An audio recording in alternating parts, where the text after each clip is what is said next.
Hi, this is Scott Shaw again, and today's topic is I need a new trial because of fraud, or I just did not know about a court date, or I missed a court date, or the court order really sucks. What can I do? Can I get a do-over? I lost. Is there anything I can do about it? There's been fraud. I want to get this order set aside, and that's what this video is about. First, who we are. We are Atlanta, Georgia child custody attorneys. I always bring this up because we actually do know what we're talking about in this video. And this sort of situation happens all the time. You do not know about a court date. There was fraud at the trial. Something unfair happened in the court proceeding. You got screwed over and you need help. Well, that's what this video is. Good news. Sometimes we can do something. Other times, not so much. If you do not show up for court or there is fraud involved, there are two remedies. You could either do a motion for new trial or a motion to set aside. Both these are very different. They're legally technical and need to be properly used. A motion for new trial. If there was actual fraud or other irregularities at your hearing and trial, use a motion for new trial.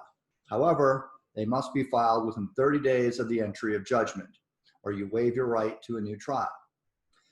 The defect complained about at the trial must also be what's called intrinsic to the trial, meaning it was at issue in the trial, not something outside that happened. This allows you to get into more substantive matters of fact or law, but you only have 30 days to do it or you waive it forever. So yeah, contact us very quickly if you think you need a new trial based on fraud, error of law, or other irregularity. The other remedy is a motion to set aside. Unlike a motion for new trial, a motion to set aside can be brought sometimes 3 years after the judgment. In some cases, no matter how long after the judgment. It just depends. So that's pretty good. The weakness for a motion to set aside, it only applies to what's called extrinsic defects. Again, extrinsic defects.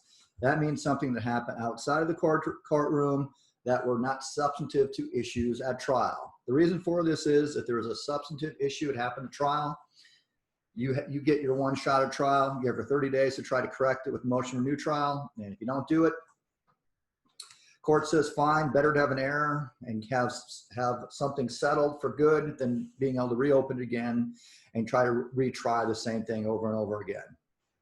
However, for motion to set aside, there are surprisingly many reasons that exist that will enable us to file and win a motion to set aside. First thing you need to know is, generally speaking, you really do need an expert in the field to do this. Because there are some easy grounds. For example, notice of the court date was not sent to you or sent to the wrong address or something simple like that. Those things are fine. But then there are other things that are more subtle. And that even if you really screwed yourself up, we can't get this thing set aside or no motion for new trial. Quite often, the opposing attorney will have overplayed their hand. The judge will have done things the judge is not legally allowed to do. This most often happens in the context of the subtleties of a child support award, for example. There are some things you can only do if you make a specific fact finding. Yet here's your court order screwing you over in child support, and there's no specific fact finding in some of these things. That allows us to overturn the judgment based on it's not consistent with the law, for example. This happens with alimony awards, attorney fees awards, and these are subtle things that really only an expert in the field would know.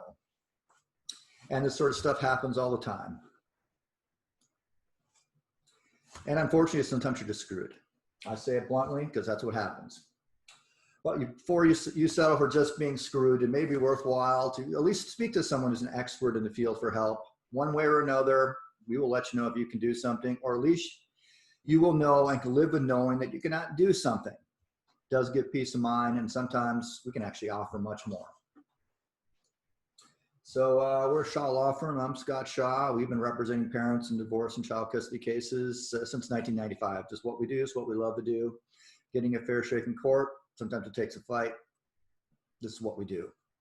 We'd be happy to speak with you. Thank you.